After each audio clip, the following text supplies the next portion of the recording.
దగ్గర దగ్గర 30 సార్లు వచ్చే 31సారి ఈ ప్రాజెక్ట్ కి. నా మనసంతా ఈ ప్రాజెక్ట్ మీద ఉంటుంది. అందరికంటే ఎక్కువ బాధపడే వ్యక్తిని నేనే. నా కష్టాన్ని బూడిదలో పోసిన పన్నీరుగా చేశారు. ఎందుకు ఈ మాట వాడుతున్నానంటే, పండగ రోజు కూడా నాగపూర్కి వెళ్ళి, ఇప్పుడు గట్కర్ అక్కడ ఉంటే వాళ్ళ ఇంటి దగ్గర ఉంటే పోయి ఆయనతో మాట్లాడి, అదే మాదిరిగా అప్పుడు ఉమాభారత్ మినిస్టర్ అంటే ఆవిల్ని కన్విన్స్ చేసి, ఎక్కడ ఎలాంటి అడ్డంకులు లేకుండా అన్ని అడ్డంకులు, ఇక్కడ కూడా ఒకసారి 2 సార్లు అయితే ల్యాండ్ ఎక్విజిషన్ అప్పుడంతా కూడా కొంత ట్రబుల్స్ క్రియేట్ చేస్తే వాళ్ళందరినీ పిలిపించి మయానా భయానా చెప్పి వాళ్ళకి కన్విన్స్ చేసి వాళ్ళకు లిబరల్ గా రీహాబిలిటేషన్ కానీ రిలీఫ్ కానీ ఇచ్చి మొత్తం చేశాం. ఇది చేసిన పని మీరు చూస్తే ప్రభుత్వం వస్తానే రివర్స్ టెండరింగ్ అన్నారు. వచ్చిన వెంటనే అదే రోజు, ఒక మాటలో చెప్పాలంటే సేమ్ డే,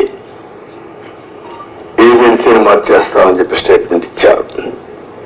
4-5 రోజుల్లో ఇక్కడ నుంచి ఏజెన్సీని వైండప్ చేసి బయట పంపించారు. ఉండే స్టాఫ్ అంతా మార్చేశారు. ఆ ప్రిన్సిపల్ సెక్రటరీ, ఇంజనీరింగ్ చీఫ్ అందరినీ మార్చేశారు. అక్కడి నుంచి ఎవ్వరికీ తెలియని వ్యక్తులు పెట్టేశారు. ఇక్కడ 19-20 వరదలు వచ్చాయి. గోదావరి వరదలు వస్తే ఎంత తీవ్రంగా వస్తాయో మనందరికీ తెలుసు. 2 సార్లు వరదలు వచ్చాయి. మొత్తం మీరు చూస్తే దగ్గర దగ్గర డయాఫామ్ వాల్ 4 చోట్ల బ్రీచ్ అయిపోయింది. 35% డ్యామేజ్ అయింది.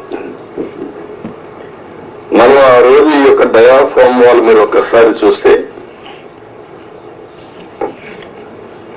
మొత్తం 446 కోట్ల రూపాయలతో డయాఫామ్ వాల్ వాటర్ ఫుటింగ్ లో అప్పుడు కూడా ప్రాబ్లమ్స్ ఉంటే 2 సీజన్లో పూర్తి చేశాం. ఆ డయాఫామ్ వాళ్ళు కాపాడవలసినటువంటి ప్రభుత్వం కాపాడకుండా ఇష్టానుసారంగా ప్రాజెక్ట్ యొక్క ఫేట్ తో ఆడుకొని ఇప్పుడు మొత్తం ఈ డ్యామేజ్లు అయితే ఆ డ్యామేజ్ కూడా కనుగొనడానికి ఒక 1 year పట్టింది.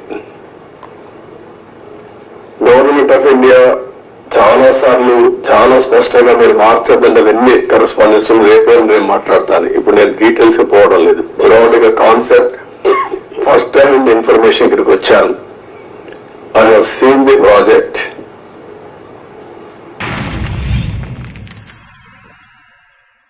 Like and subscribe Eagle Media Works.